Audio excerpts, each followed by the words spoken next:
ముందు భాగంలో విశ్వామిత్రుడు వశిష్ఠుని దగ్గర ఉన్న కామధేనువును తనకు ఇమ్మని అడగగా వశిష్ఠుడు దానికి నిరాకరించాడు. దాంతో కోపించిన విశ్వామిత్రుడు దానిని బలవంతంగా తనతో తీసుకుపోవడానికి ప్రయత్నించాడు. అప్పుడు ఆ కామధేనువు వశిష్ఠుని ఆదేశం మేరకు తన దివ్య శక్తులతో సైన్యాన్ని సృష్టించి విశ్వామిత్రుని సైన్యాన్ని పూర్తిగా నాశనం చేసి అతడిని ఓడించింది. ఆ అవమాన భారం తట్టుకోలేని విశ్వామిత్రుడు శివుని గురించి ఘోరమైన తపస్సు చేసి ఎన్నో దివ్యాస్త్రాలను పొందాడు. అయినా కూడా వశిష్ఠుని బ్రహ్మ తేజస్సు ముందు నిలవలేకపోయాడు. దాంతో విశ్వామిత్రుడు తనలో తాను ఇలా అనుకున్నాడు, ఆహా, ఇది ఏమి ఆశ్చర్యం! వశిష్ఠుని బ్రహ్మ తేజస్సు ముందు నా అస్త్రశస్త్రాలు అన్నీ వృధా అయిపోయాయి. ఆయన బ్రహ్మదండం నా దివ్యాస్త్రాలన్నిటినీ మింగేసింది. దీనిని బట్టి క్షాత్రం నిరుపయోగమని, బ్రహ్మ తేజస్సు గొప్పదని అర్థమవుతోంది. కాబట్టి నేను కూడా మనస్సుని, ఇంద్రియాలను నిగ్రహించి తీవ్రమైన తపస్సు చేస్తాను, బ్రహ్మర్షి కావడం కోసం ప్రయత్నిస్తాను అని అనుకొని తన భార్యతో సహా దక్షిణ దిక్కుగా వెళ్లి అక్కడ కేవలం ఫలాలను ఆహారంగా తీసుకుంటూ ఘోరమైన తపస్సు చెయ్యసాగాడు విశ్వామిత్రుడు. ఆ సమయంలోనే అతడికి హవిస్యందుడు, మధుస్యందుడు, దృఢనేత్రుడు, మహారథుడు అనే నలుగురు కుమారులు జన్మించారు. అప్పటికి 1000 సంవత్సరాలు గడిచాయి. విశ్వామిత్రుని తపస్సుకు మెచ్చి బ్రహ్మదేవుడు ప్రత్యక్షమై, ఓ రాజా, నీవు ఒక క్షత్రియుడవు, కాని బ్రహ్మ తేజస్సు కొరకు ప్రయత్నిస్తున్నావు. నువ్వు చేసిన ఈ తపస్సుకి గాను రాజర్షివయ్యావు అని అన్నాడు. ఆ తరువాత బ్రహ్మదేవుడు అంతర్ధానమయ్యాడు. అయితే బ్రహ్మదేవుని మాటలతో విశ్వామిత్రుడు సంతృప్తి చెందలేదు. పైగా అతడికి కోపం వచ్చింది. ఇంతకాలం తపస్సు చేస్తే నేను కేవలం రాజర్షినయ్యానా? లేదు, బ్రహ్మర్షినని పిలవబడే వరకు నేను నా ప్రయత్నాన్ని ఆపను అని అనుకుని మళ్లీ తపస్సు చెయ్యడం మొదలుపెట్టాడు. అలా ఒక పక్క విశ్వామిత్రుడు తీవ్రమైన తపస్సు చేస్తుంటే, మరొక పక్క అదే కాలంలో ఇక్ష్వాకు వంశంలో త్రిశంకు అనే రాజు ఉండేవాడు. అతడికి తన స్వశరీరంతో సహా స్వర్గానికి వెళ్లాలనే బలమైన కోరిక ఉండేది. వశిష్ఠుడు ఆయన ఆస్థానంలో పురోహితుడిగా ఉండేవాడు. అయితే ఎలాగైనా తన కోరికను నెరవేర్చుకోవాలనే ఉద్దేశంతో త్రిశంకు వశిష్ఠుణ్ణి పిలిపించి తనను స్వశరీరంతో స్వర్గానికి పంపించమని, దానికోసం ఏదైనా ఒక యజ్ఞం చెయ్యమని కోరాడు. అది విన్న వశిష్ఠుడు ఎంతటి వారికైనా స్వశరీరంతో స్వర్గానికి వెళ్లడం అసాధ్యమని, ఆ పని చెయ్యడం తన వల్ల కాదని చెప్పాడు. అయినా కూడా త్రిశంకు తన పట్టు వదలలేదు. మీ వల్ల కాకపోతే మీ కుమారులతో ఈ యజ్ఞం చేయిస్తాను, ఏది ఏమైనా నా కోరిక నెరవేర్చుకుంటాను అంటూ వశిష్ఠుని యొక్క కుమారుల వద్దకు బయలుదేరాడు త్రిశంకు మహారాజు. వశిష్ఠునికి మొత్తం 100 మంది కుమారులు. వారందరూ తమ తమ ఆశ్రమాలలో తపస్సు చేసుకుంటూ ఉండగా త్రిశంకు వారి వద్దకు వెళ్లాడు. ఓ ముని కుమారులారా, నేను ఒక యజ్ఞం చెయ్యాలని సంకల్పించాను, కాని మీ తండ్రి వశిష్ఠుల వారు దానికి ఒప్పుకోలేదు. కాబట్టి మీ వద్దకొచ్చాను. నా దేహంలో ప్రాణం ఉండగానే నేను ఈ శరీరంతోనే స్వర్గానికి వెళ్లే విధంగా నా చేత మీరు తగిన యజ్ఞం చేయించండి. మీరు సత్పురుషులు, గొప్ప తపశ్శక్తి కలిగిన వారు. అటువంటి యజ్ఞం జరిపించడానికి మీరే సమర్థులు. వశిష్ఠుడు నాకు పురోహితుడు. ఆయన కాదన్నప్పుడు నా కోరిక తీర్చవలసిన బాధ్యత ఆయన కుమారులైన మీమీదే ఉంది కదా.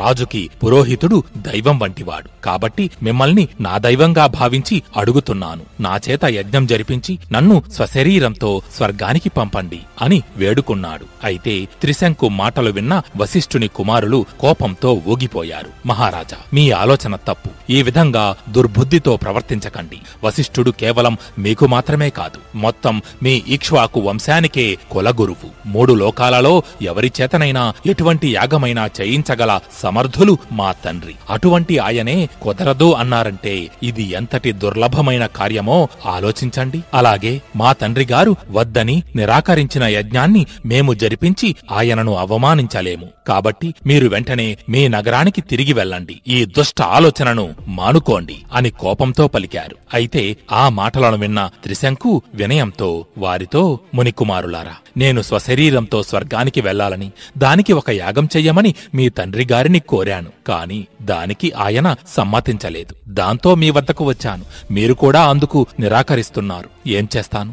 వేరే వాళ్ల దగ్గరకు వెళ్లి నా కోరికను నెరవేర్చుకుంటాను. ఇక నాకు సెలవివ్వండి అని అన్నాడు. అయితే తాము ఎన్ని విధాలుగా చెప్పినా త్రిశంకు తన మొండి పట్టు విడవకపోయేసరికి వశిష్ఠ కుమారులకి విపరీతమైన కోపం వచ్చింది. ఓ త్రిశంక, మితిమీరిన ఆశతో సృష్టికి విరుద్ధంగా పోతున్న నీవు ఉన్న స్థానాన్ని కూడా కోల్పోయి ఒక ఒక కురూపిగా చండాలుడిగా మారిపోవుగాక అంటూ శపించారు. అయితే వారు అలా శపించడంతోనే త్రిశంకుని రూపం భయంకరంగా మారిపోయింది. నల్లని శరీరం, నల్లని వస్త్రాలు, చింపిరి జుట్టు, కపాల మాలికలు, ఇనుముతో చేసిన ఆభరణాలు, వీటన్నిటితో వికృతంగా మారిపోయాడు త్రిశంకు మహారాజు. అలా మారిన అతడి ఆకారాన్ని చూసి అతని వెంట ఉన్న రాజబంధువులు, మంత్రులు, సైనికులు అందరూ భయపడి పారిపోయారు. దాంతో ఆయన ఒంటరివాడయ్యాడు. ఏం చెయ్యాలో తెలియక అలా నడుచుకుంటూ విశ్వామిత్రుడు తపస్సు చేసుకుంటున్న చోటికి వచ్చాడు. అయితే తన వద్దకు వచ్చిన త్రిశంకు మహారాజుని చూసి గుర్తుపట్టాడు విశ్వామిత్రుడు. కాని అతడికి ఏమయిందో అర్థం కాలేదు. మీరు ఇక్ష్వాకు వంశపు రాజైన త్రిశంకు మహారాజు కదా, కాని మీ రూపం ఇలా మారిపోయిందేమిటి, అసలేమయ్యింది అని అడిగాడు. దానికి ఆ మహారాజు, మహర్షి, అవును, మీరన్నది నిజమే. నేను ఇక్ష్వాకు వంశరాజునే. కాని నాకు ఈ శరీరంతోనే స్వర్గానికి వెళ్లాలనే బలమైన కోరిక ఉంది. దానికోసం 100 యజ్ఞాలు చేశాను. అంతేకాకుండా నా కోరిక నెరవేర్చమని నా పురోహితుడైన వశిష్ఠుణ్ణి అడిగాను. కాని దానికి ఆయన నిరాకరించారు. ఇక ఆయన పుత్రులైతే నేను అడిగింది చెయ్యకపోగా నన్ను ఇలా కురూపిగా చండాలుడిగా మారిపోమని శపించారు. దాంతో ఏం చెయ్యాలో తెలియని దిక్కు తోచని స్థితిలో మీ వద్దకు వచ్చాను. మహర్షి, మీరే నా కోరికను తీర్చాలి. నా గురించి మీకు తెలుసు కదా, నేను అసత్యమాడను. ఎన్నో యజ్ఞాలు, దానధర్మాలు, ధర్మకార్యాలు చేశాను. ప్రజలను కన్న బిడ్డల వలె పాలించాను. పెద్దలను గౌరవించాను. ఎవరికీ ఎటువంటి అపకారమూ చెయ్యలేదు. అయినా నా కోరిక తీరలేదు. ఏం చేస్తాం? దైవం మనకు అనుకూలంగా లేనప్పుడు ఎంత ప్రయత్నించినా అది వృధానే కదా. నా పరిస్థితి చూడండి ఎలా తయారయ్యిందో. ఒకప్పుడు మహారాజుని, ఇప్పుడు సర్వం పోగొట్టుకున్నాను. నాకు మిగిలిన ఒకే ఒక్క చివరి ఆశ మీరే. మీరు నా కోరిక తీరుస్తారనే నమ్మకంతో మిమ్మల్ని ఆశ్రయించి వచ్చాను. మీరు కూడా కాదంటే ఇక నాకు మరో దిక్కు లేదు అని వేడుకున్నాడు త్రిశంకుడు. అతని మాటలు విని అతని పరిస్థితి చూసి విశ్వామిత్రునికి జాలి కలిగింది. ఓ త్రిశంకు మహారాజా, బాధపడకండి. మీకు నేను సహాయపడతాను. మీ చేత యజ్ఞం చేయిస్తాను. మీ కోరిక నెరవేరుస్తాను. ఎంతో మంది మహారుషులను, మునులను ఆ యజ్ఞానికి ఆహ్వానిస్తాను. మిమ్మల్ని ఈ శరీరంతోనే స్వర్గానికి పంపిస్తాను. మీరు నన్ను శరణు వేడారు. మీ వంటి ధర్మాత్మునికి సహాయపడకపోతే ఎలా? ఇక భయం లేదు. నన్ను నమ్మండి. స్వర్గం మీ అరచేతుల్లో ఉన్నట్టే అని అభయమిచ్చి వెంటనే తన కుమారులను పిలిచాడు విశ్వామిత్రుడు. పిలిచి యజ్ఞానికి కావలసిన వస్తువులన్నిటినీ సమకూర్చమని ఆదేశించాడు. ఆ తరువాత తన శిష్యులను కూడా పిలిచి, మీరందరూ వెళ్లి విశ్వామిత్రుడు త్రిశంకు చేత యజ్ఞం చేయిస్తున్నాడు, అందరూ రండి అని బ్రాహ్మణులను, ఋత్విక్కులను, ఋషులను అందరినీ ఆహ్వానించండి. వారిని మీ వెంట తీసుకుని రండి అని ఆజ్ఞాపించాడు. విశ్వామిత్రుని ఆదేశం మేరకు ఆయన శిష్యులు 4 దిక్కులకు వెళ్లారు. కనిపించిన ఋషులను, మునులను అందరినీ ఆహ్వానించారు. ఆ తరువాత తిరిగి విశ్వామిత్రుని వద్దకు వచ్చి, గురువర్య, తమరి ఆదేశం మేరకు మేము అన్ని ప్రదేశాలు తిరిగి అందరికీ మీరు చేస్తున్న యజ్ఞం గూర్చి తెలియజేసి తీసుకువచ్చాం. కాని వశిష్ఠుని కుమారులు మాత్రం రాలేదు. మేము చెప్పింది విని వారు ఇలా అన్నారు, ఒక చండాలుడు యజ్ఞం చెయ్యాలని సంకల్పించడం, దానిని క్షత్రియుడైన విశ్వామిత్రుడు చేయించడమోనా?